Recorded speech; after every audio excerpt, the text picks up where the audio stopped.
Hello, welcome again to Labor Relations.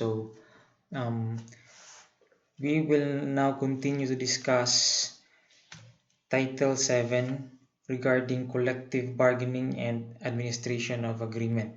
So now let us proceed to the bargaining unit or collective bargaining unit.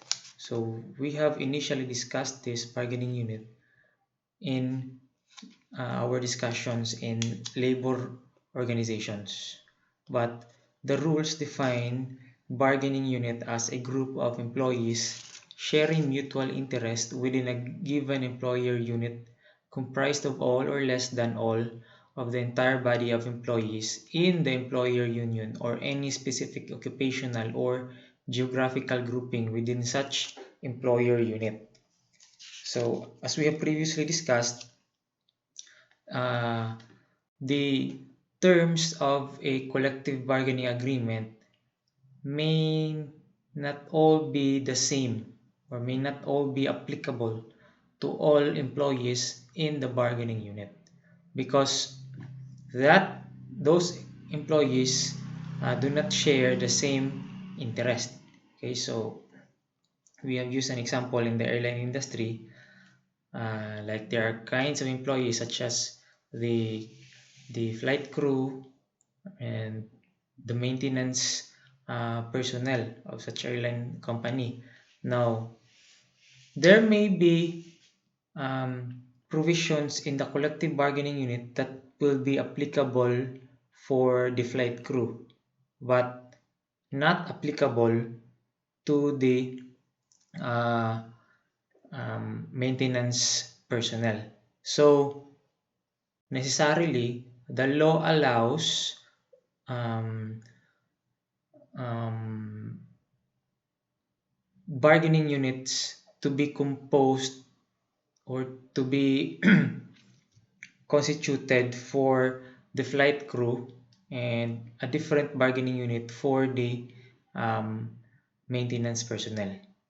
Okay, so the bargaining unit for the flight crew, they can have their own uh, representative, okay, collective bargaining representative to negotiate the collective bargaining agreement, and also the maintenance personnel, which have their own bargaining unit, will also have a separate union or certified bargaining agent who will negotiate for their own collective bargaining agreement. Okay, so a bargaining unit is created or constituted by reason of uh, the mutuality or the sharing of the interest within the same kind of employees. So another instances of um, different bargaining units in a single employer is in case of a school. So the teaching personnel may comprise of one bargaining unit, and while the non-teaching personnel may also comprise another single bargaining unit. Okay, so but it is not as simple as that. Okay, to determine the appropriateness of a single bargaining unit, it is not as simple as identifying the groups or the kinds of employees in a certain establishment, and then like for example, the teachers is one bargaining unit, the non-teaching personnel is one bargaining unit. So it's not as simple as that. Okay, but usually that is an indication, but the differences in their duties or work in the establishment does not per se determine the bargaining unit. Okay, so it is more than that.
So the fourth test, sorry, this is four, is the employment status doctrine. So in this test, the employment status of the employees are considered or is considered.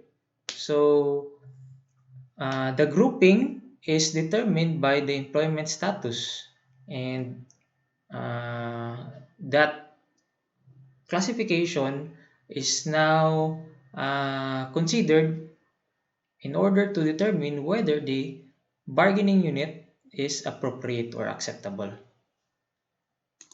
Now, it is important to distinguish between a labor organization or union and the bargaining unit. Okay, so they are separate terms. Okay, they cannot be used interchangeably. They are different terms. So why is it important to distinguish between the two, the bargaining unit and the union? Okay, because there are uh, the rules or the provisions of the labor code in uses. Okay, there are certain provisions which uses uh, as a requirement the membership in the bargaining unit, and also some other provisions use as a requirement membership in the labor organization. Okay, so for example, in certification election, the voters are in the certification election are the employees in a bargaining unit, a collective bargaining unit, whether union or non-union members. Okay, so that for the certification election. Now, in the collective bargaining agreement ratification, also the voters, in order to ratify a collective bargaining agreement, are the members of the bargaining unit, not just the union members. While another is in strike voting, the voters are the members of the union and not of the members of the bargaining unit. So that is why it is important to distinguish between the bargaining unit and the union or labor organization. Okay, so the labor organization designated or selected by the majority of the employees in an appropriate collective bargaining unit shall be the exclusive representative of the employees in such unit for the purpose of collective bargaining.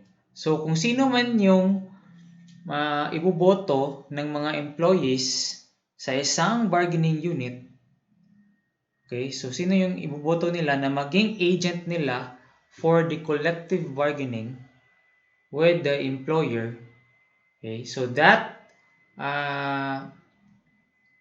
yung pipiliin nila na union will be considered as the certified collective bargaining agent or representative. So that is for the bargaining unit. Now let us proceed to the Labor Management Council. So what is this Labor Management Council? Okay, so the Labor Code gives the workers the right, okay, to participate in policy and decision-making processes of the establishment where they are employed, insofar as said processes will directly affect their rights, benefits, and welfare. Okay, so kung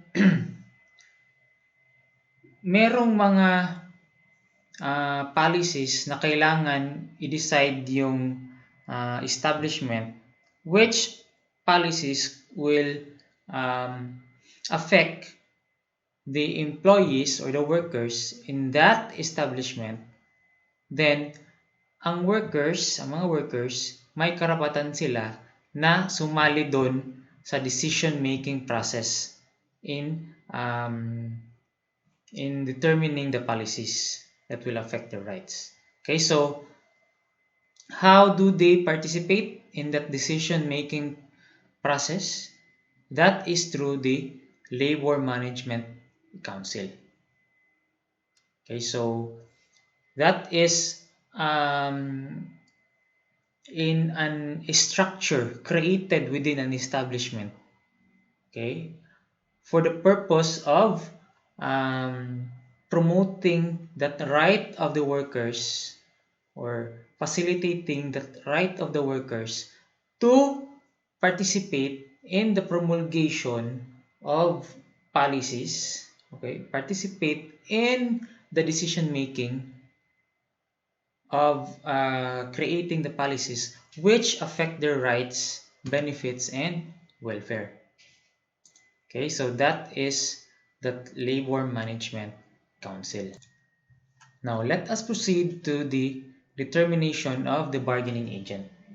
Okay, so we have already discussed initially again in labor organizations that um, the union, the legitimate labor organizations, those labor organizations which are registered in the DOLE, can participate in the certification election.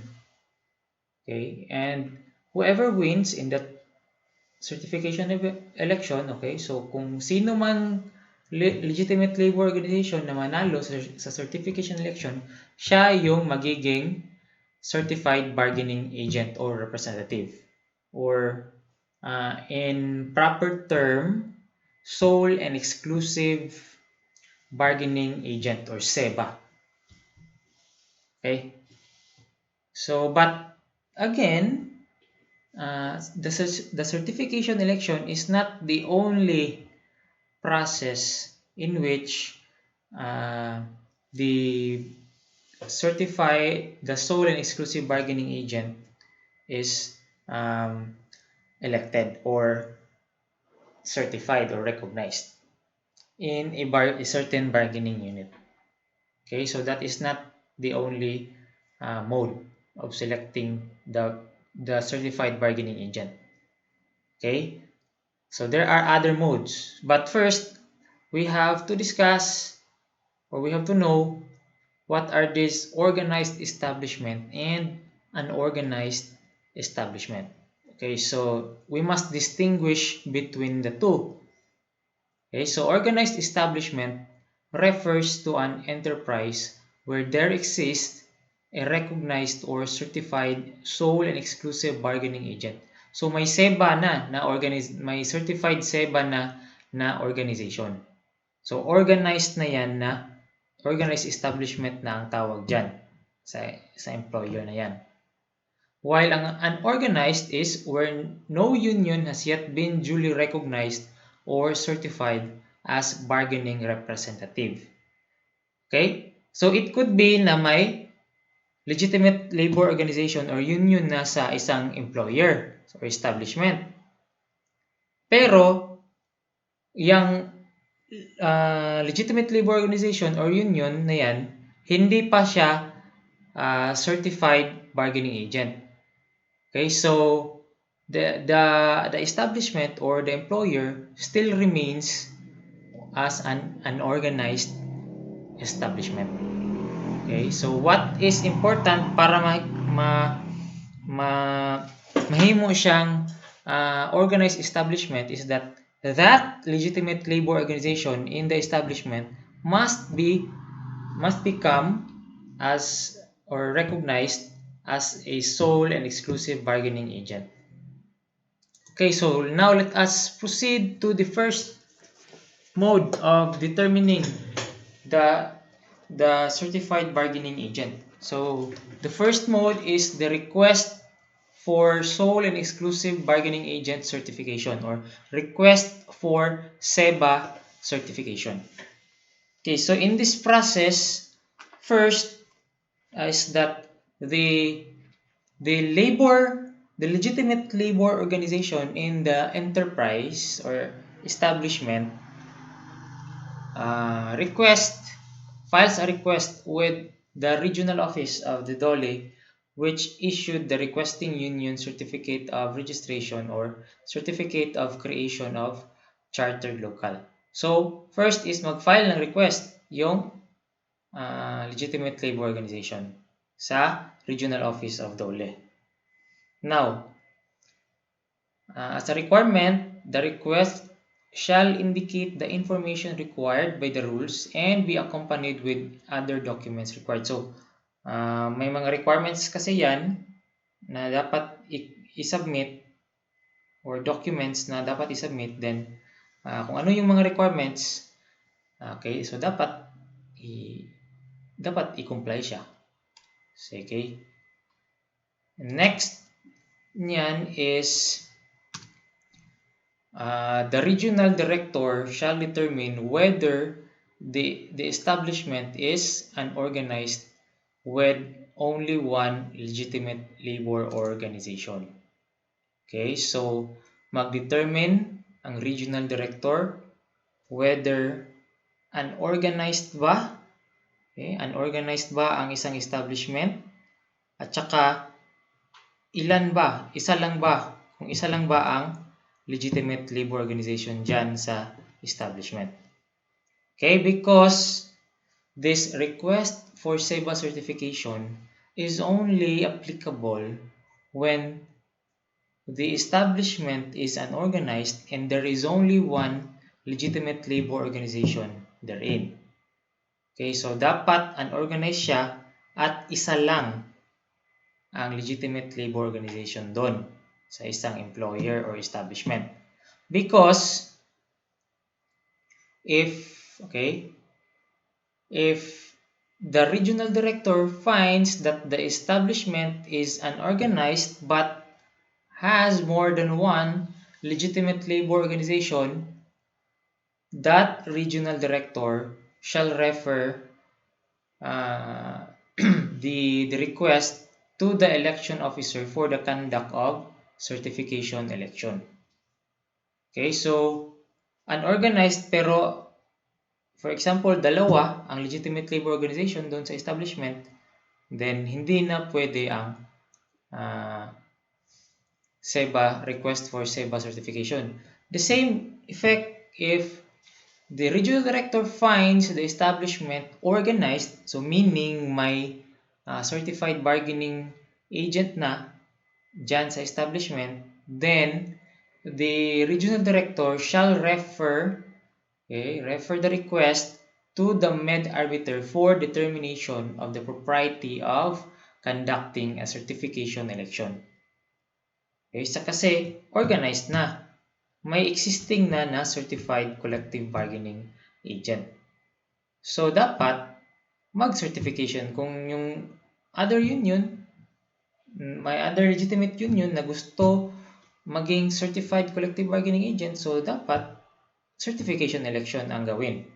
Okay, so applicable only ang request for sole or for SEBA certification to an establishment where it is unorganized and there is only one legitimate labor organization. So if that is complied with, the regional director shall call a conference for the submission by the union of certain information and documents as provided by the rules.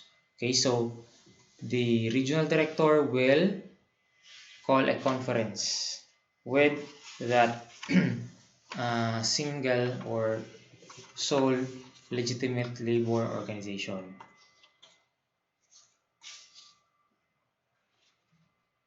Okay, so after that process, okay, so diba, the union is required to submit the request, required to submit the requirements required by the regional director. But if the union fails to complete the requirements during the conference, then the request shall be referred to the election officer for the conduct of election. And if the regional director finds the requirements complete, then he shall issue, okay, during that conference, a certification as SEBA, or sole and exclusive bargaining agent of the bargaining unit. Okay, so that is request for SEBA certification. Next is the next mode of determining the exclusive bargaining representative or certified bargaining agent is the certification election. Okay, so first,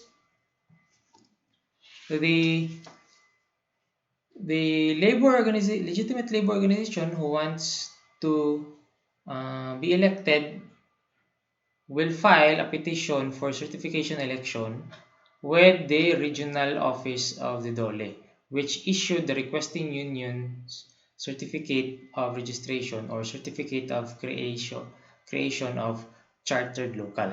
So the petition must be verified, meaning may may verification and notarized siya under oath.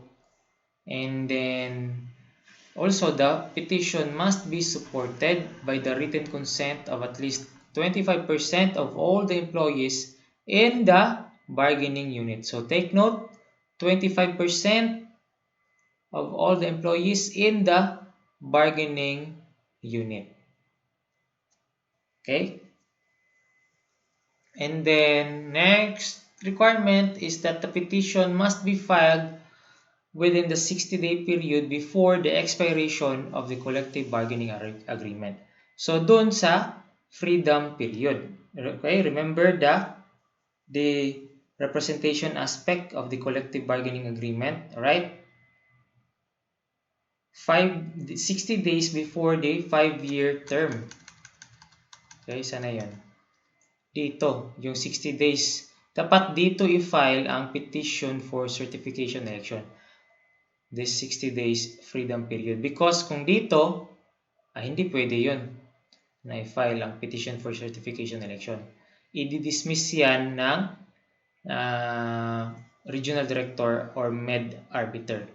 Hindi rin pwede na beyond the 60 days. So, dapat talaga within the 60 days freedom period.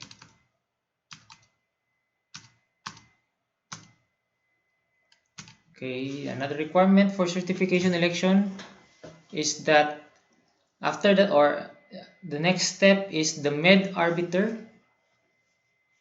determines if the certification election is proper. Okay, so determine niya kung nasa 60-day period ba, wala bang grounds for the denial of the petition for certification election, and then if kung wala or proper ang petition for certification election, then the med arbiter shall order the election by secret ballot. Okay, so to have a valid election, at least majority of all eligible voters in the bargaining unit must have cast their votes. Okay, so dapat majority of the employees in the bargaining unit must cast their votes in the certification election. In order that the certification election may be valid. Okay, and then the labor union receiving the majority of the valid votes cast shall be certified as the exclusive bargaining agent of all the workers in the unit. Okay, so the majority, receiving the majority of the valid votes. Okay, take note ha, hindi yung pinakamaraming boto, but kung sino ang may majority. Sino ang nag-receive ng majority votes? Okay.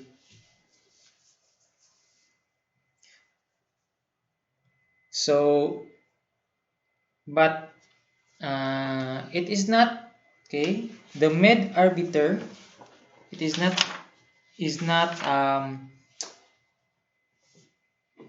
what do you call this, compelled or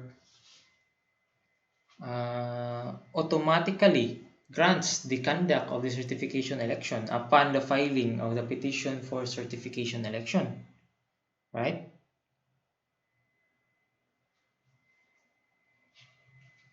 Okay, so because uh,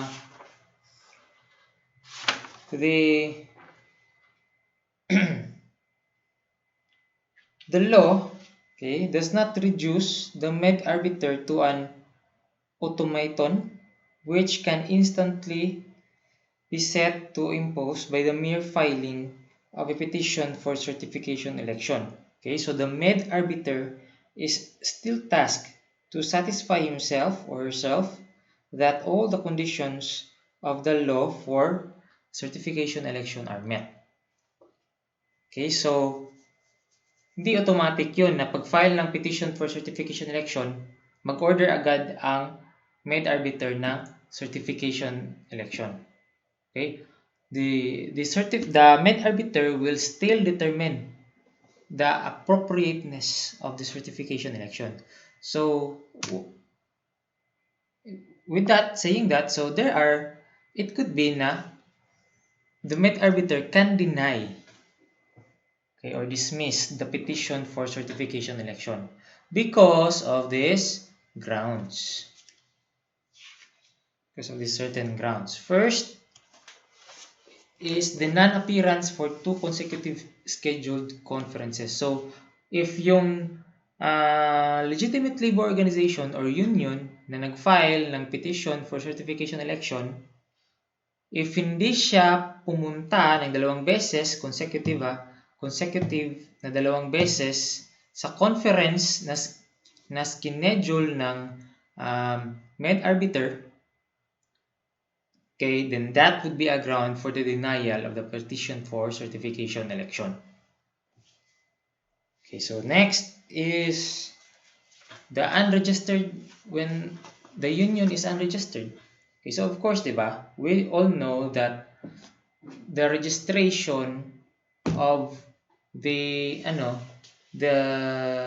labor organization and the issuance of that certificate of registration by the DOLE grants, that is the only time when the labor organization becomes a legitimate labor organization and is granted by law rights, certain rights and privileges.